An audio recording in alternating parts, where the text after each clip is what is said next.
तो साथियों, तो इस वीडियो में हम बात करने वाले हैं कि जो एसएससी के लिए प्रोटेस्ट हुआ था वो क्यों हुआ था और आगे क्या होने वाला है और यह प्रोटेस्ट क्यों हुआ था। चलिए इसके बारे में जानेंगे। हेलो फ्रेंड्स, तो आपका स्वागत है पीकेएस स्टडी चैनल पे। मैं हूं पंकज सोनी। जैसा कि आप जानते हैं, मैं सभी सब्जेक्ट यानी एसएससी के सभी सब्जेक्ट की पीडीएफ आप लोगों को फ्री प्रोवाइड करता हूं, फ्री ऑफ कॉस्ट। फिर बाद में ये पेड हो जाती, तो मैंने जीएस निधि और जीएस सुधा की पीडीएफ आप लोगों को फ्री प्रोवाइड की थी। अब ये पेड हो चुकी। आज फ्रेंडशिप डे पे आपको जीएस निधि और जीएस सुधा की पीडीएफ ओनली 99 रुपीज में बाय कर सकते हैं। आपको इस नंबर पे व्हाट्सएप मैसेज करना होगा। तो चलिए स्टार्ट करते हैं इस वीडियो को। देखिए, एसएससी में जानते हैं प्रोटेस्ट क्यों हो रहा है। देखो, एसएससी आप जानते हैं, एसएससी जो है कई सारे एग्जाम कराती है। एसएससी, एमटीएस, सीजीएल और सीएचएल, जीडी, बहुत सारे एग्जाम जिससे जो है गवर्नमेंट जॉब की भर्ती होती है। ठीक है,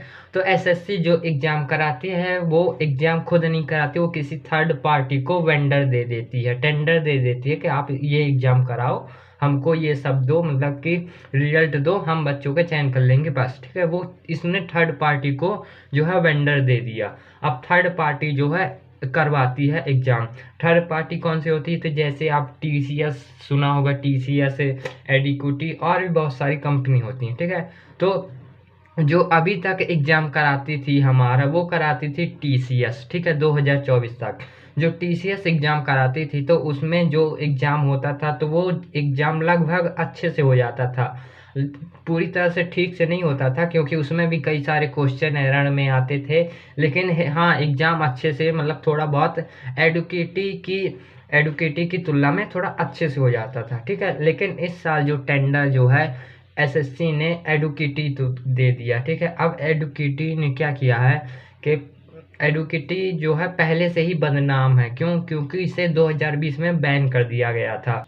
एमपी में इसने 2-3 पेपर करवाए जो कि पेपर लीक ही हुए थे। सब सारे के सारे पेपर लीक के आरोप इस पर लगे हुए हैं और 2020 में इसे बैन भी कर दिया गया था। ठीक है, इसमें 2020 में इसमें कहा गया था कि ये किसी भी केंद्र लेवल पे जो है एग्जाम नहीं करा सकते, लेकिन 2025 में एसएससी ने इसे अपना वेंडर दे दिया। पता नहीं क्यों दे दिया, लेकिन दे दिया। अब इसने एसएससी का पेपर करवाया। पहला पेपर कौन सा करवाया? पहला पेपर करवाया एसएससी सिलेक्शन फेज 13। ठीक है, तो इसमें उसने क्या किया कि पहली बात, उसने सबसे बड़ी गड़बड़ी क्या की कि उसने जो है स्टूडेंट के एग्जाम सेंटर बहुत दूर कर दिए, जो कि 700-800 किलोमीटर था, उस इतनी दूर कर दिए। ठीक है, सेकंड बात जो है कि अब एग्जाम सेंटर पे तो लोग पहुंच गए जैसा तैसा करते। ठीक है, तो अब एग्जाम जब देने लगे तो एग्जाम देने में उनके माउस, कीबोर्ड और डाटा आटा, मतलब कि ब्लैक स्क्रीन सामने आने लगी, बहुत सारी गड़बड़, मतलब कि इशू होने लगे। इस कारण जो है इसे बाइकआउट करने के लिए कहा जा रहा है।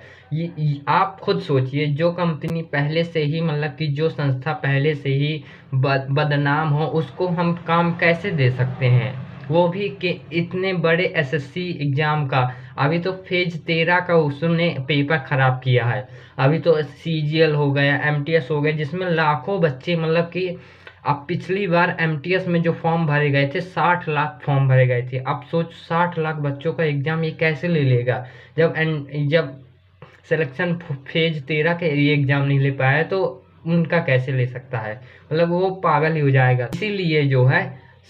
इसीलिए जो है बहुत सारे शिक्षक गण मिलकर प्रोटेस्ट कर रहे थे 31 जुलाई को। ठीक है, अब बात करते हैं कि इसमें जो है सरकार से जो है हमारी मांग क्या है। ठीक है, तो पहले जो प्रोटेस्ट हमारे शिक्षक कर रहे थे, उन्होंने कहा कि हम 4 लोग जाके डीओपीटी से मिलेंगे। ठीक है, डीओपीटी के ऑफिस गए, वहां से बोला कि हम 4 जन लोग जाके वहां से मिल लेंगे, उनसे बातें कर लेंगे बस। तो इतने ही में ही कई पुलिस वालों ने उन पर डंडा मारा और उन्हें बस में भरा और बस में दिल्ली में ही घुमाते रहे ताकि वो लोग प्रोटेस्ट न कर सकें।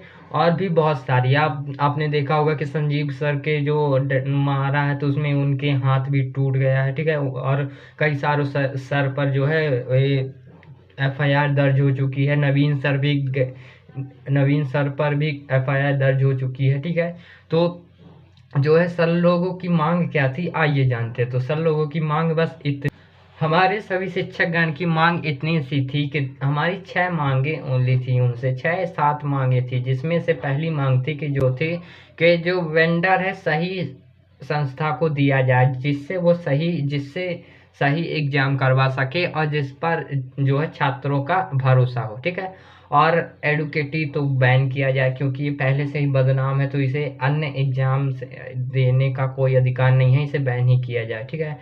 और जो है जब हम एग्ज़ाम देने जाते हैं तो आप जो हमारे एग्ज़ाम ले रहे होते हैं तो वो भी थोड़ा शिक्षित होने चाहिए, वो भी पढ़े लिखे होने चाहिए। ऐसा नहीं कि कोई भी हमारे एग्ज़ाम आके ले सकता है, ठीक है।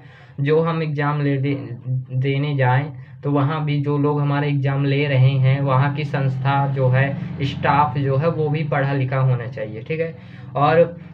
और मांग हमारी ये थी कि जो टेक्निकल ग्लिच आ रहे थे हमारे कंप्यूटर, माउस, ये सब जितने भी, मतलब कि ब्लैक स्क्रीन भी दिखाई दे रहा था कई लोगों में, तो ये सब दूर किए जाए। और एग्ज़ाम सेंटर ज़्यादा दूर हमें ना दिया जाए, ज़्यादा से ज़्यादा हमें मतलब 5 ऑप्शन दिए जाएँ, ठीक है। हमारे ऑप्शन के अनुसार हमारे एग्ज़ाम सेंटर को दिया जाए। और गलत क्वेश्चन और पेपर लीक से बचा जाए, मतलब कि गलत क्वेश्चन ना आए और पेपर लीक हो। क्योंकि आपने देखा होगा कि जो एमटीएस 10th लेवल का होता है, ठीक है, लेकिन उसमें सीजीएल लेवल के क्वेश्चन भरे होते हैं, और सीजीएल जो होता है ग्रेजुएशन लेवल का होता है, उसमें 10th लेवल के क्वेश्चन भरे होते हैं। तो सही एग्ज़ाम में सही क्वेश्चन का होना, ठीक है। और वेटिंग लिस्ट ख़त्म की जाए, वेटिंग लिस्ट पे सुधार किया जाए, और एक वैकेंसी आए उसका एग्ज़ाम हो, रिजल्ट आए, जॉइनिंग हो, देन उसके बाद न्यू वैकेंसी आनी चाहिए।